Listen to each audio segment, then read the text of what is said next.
সারের কৃত্রিম সংকট বিপাকে কৃষক। প্রয়োজনীয় সার না পেয়ে জমিতে চাষাবাদে দেরি হচ্ছে। কৃষকদের অভিযোগ, সংকট দেখিয়ে নির্ধারিত দামের চেয়ে বেশি দামে সার কিনতে হচ্ছে। আর কৃষি বিভাগ বলছে সার সরবরাহ নিয়ে কোনো সমস্যা নেই। বান্ডেল থাকলে প্রতি সেনমানিতে টাকা বাঁচবে। বিকাশ সেনমানি বান্ডেল কিনে জিতুন প্রতি লেনদেনে। মাঠ জুড়ে এখন বিভিন্ন ফসল চাষ করছেন চাষিরা। উৎপাদন বাড়াতে জমিতে দিতে হবে রাসায়নিক সার, অথচ পর্যাপ্ত সার না পাওয়ার অভিযোগ উঠেছে। সরকার নির্ধারিত দামে কোনো সার না পাওয়ার দাবি নাটোরের কৃষকদের। 5 বস্তা সারের প্রয়োজন হলেও দেওয়া হচ্ছে 1 বস্তা। প্রতি বস্তায় নির্ধারিত দামের চেয়ে বেশি দামে কিনতে হচ্ছে। অভিযোগ করেও মিলছে না ফল। আমার চাহিদা হচ্ছে 4 বস্তা, আমি পাবো ওখানে 1 বস্তা শুধু।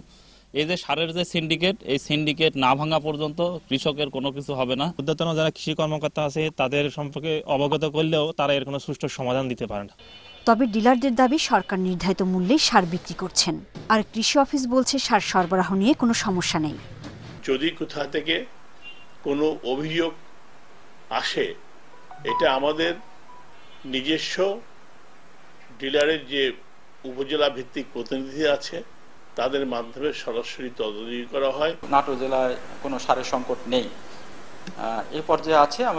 আমরা আশা করছি যে আমাদের যে সারের মজুদ এবং যে বরাদ্দ আছে, এতে আমাদের নাটোর জেলার রোপা আমন চাষে কোনো সমস্যা হবে না।